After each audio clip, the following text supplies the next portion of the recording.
Let's talk cells at work.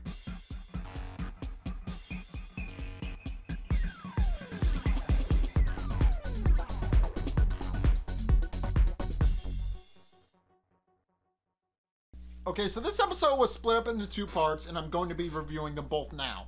So, hemorrhagic shock is basically what it says, and it's makes a really good ending to the first season because it is the end of the first season, and there are rumors of a second season coming in the works. So look out for that. But this is a good end to the first season because it's essentially, it raises all the stakes up to maximum, and it points out that if actions aren't taken, the body that they're living in will die. And that's not good for anything. And it just shows how hopeless it is at this point, and how much the cells are willing to work despite how hopeless it is, and how willing they are to keep their body alive. But yeah, the episode starts off with red blood cell getting her own kohai of her own, so now she's a senpai, and it goes about as well as you expect. Our red blood cell believes that she has nothing to teach her kohai, and has nothing to teach her, and it isn't until she starts learning where she's supposed to go or any of that that a giant explosion basically rips everything apart, and the body is put into a state of emergency, with every cell in the body being made to work overtime to compensate for the increased bodily harm and increased damage.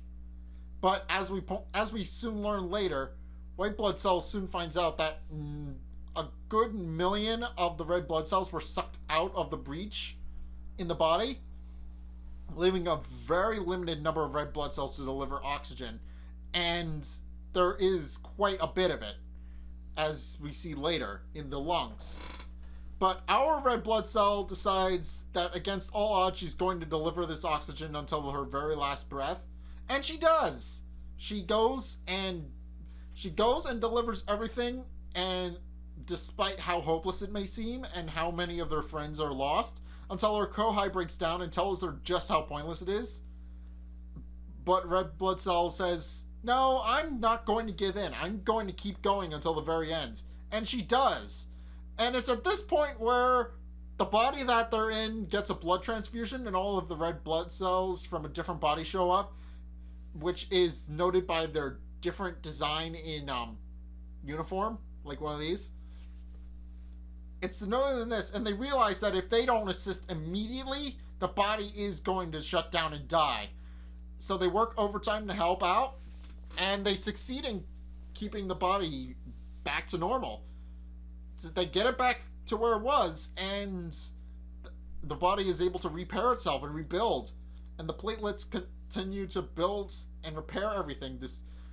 And eventually everything is back to normal, and it's kind of a reset of what happened in the first episode, kind of sort of, with white blood cell coming up to red blood cell as she's lost and has her map upside down and is still trying to figure out where to go and what to do. And it's a really nice place to end the season, because it shows a very dangerous low point, and that there's a very good chance of of everything they know just ending right there. And yet, despite all odds, everything comes back and resurfaces, because all these new red blood cells are delivered at the exact moment where everything seems hopeless, and they all decide to chip in and do their job and assist in fixing up the hemorrhage and stopping the bleeding from going any further.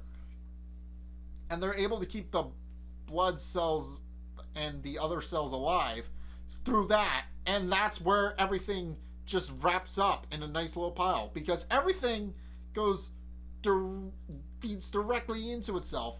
And in this episode, we also see some of the other cells that red blood cells met in their journey trying to give explanations, but kind of also losing their mind in memory cell's case, because he can't remember something and just bangs his head against the wall until he starts bleeding.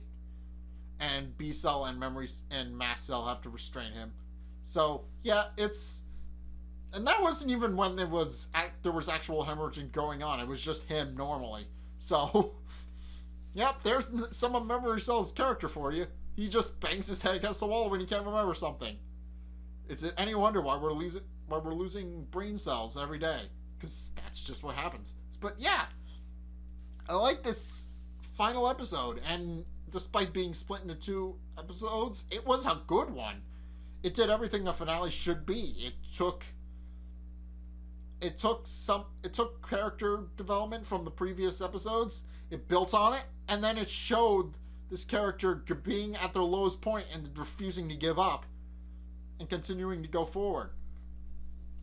And that's really cool about this anime, because I like when they do stuff like this. I like when they, because it's a really good final episode. It ends on a really strong note, and I'm looking forward to season 2 because of it. But for right now, that's really all there is of Cells at Work, and next week I'll be on to reviewing something else. So if you guys have seen this